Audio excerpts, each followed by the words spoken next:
Hey guys, welcome to another one of those videos by last year's A-Push class.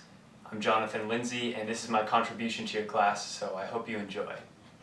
This video is about the landmark Supreme Court case of Korematsu versus the United States, which occurred in the fall of 1944.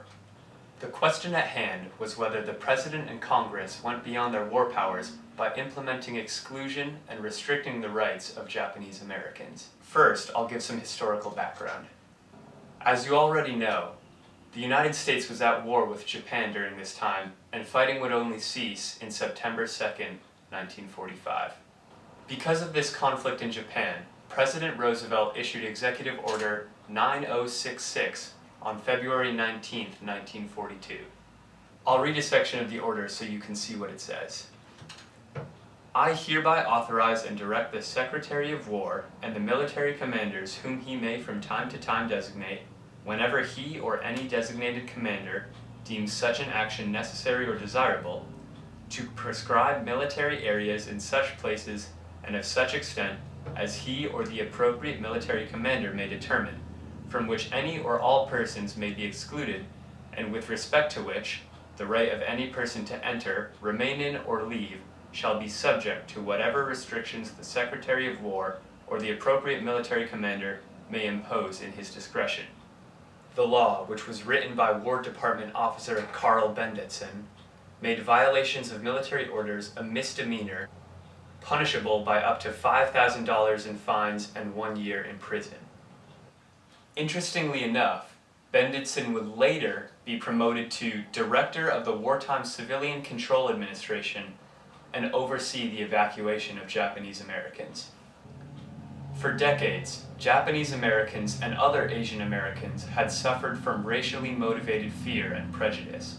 For a while, Asian Americans could not own land, vote, or testify against white people in court, and other such discriminatory laws.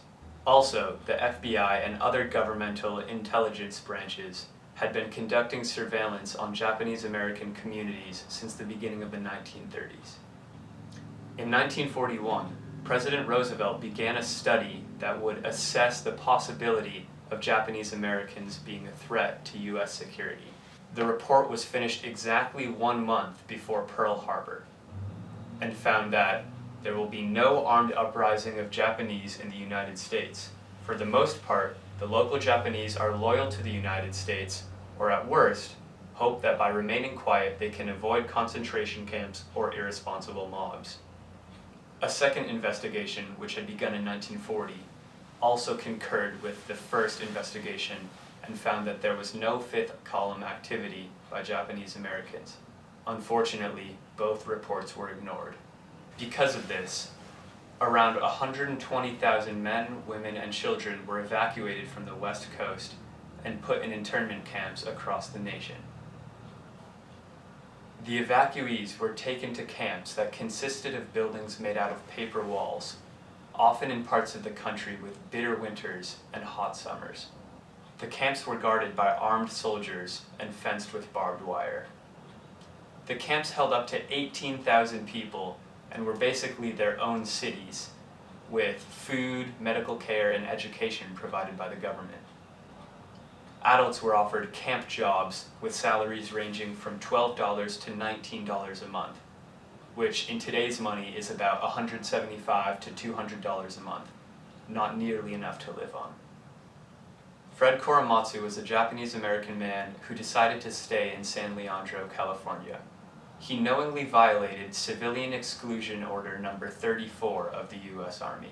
Korematsu argued that the Executive Order 9066 was unconstitutional and went directly against the Fifth Amendment.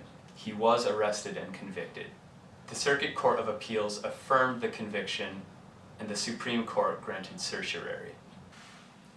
In a 6-3 decision, the court sided with the government and claimed that the order was constitutional.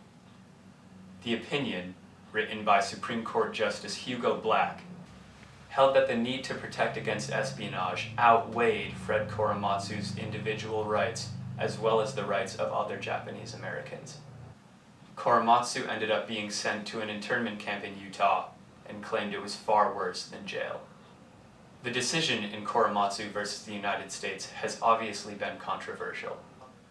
Korematsu's conviction for evading internment was overturned in 1983. The United States District Court for the Northern District of California voided Korematsu's original conviction because in Korematsu's original case, the United States government had submitted false information to the Supreme Court, which materially affected the court's decision. In 2011, the Department of Justice filed an official note conceding that the then Solicitor General's defense of the internment policy was an error.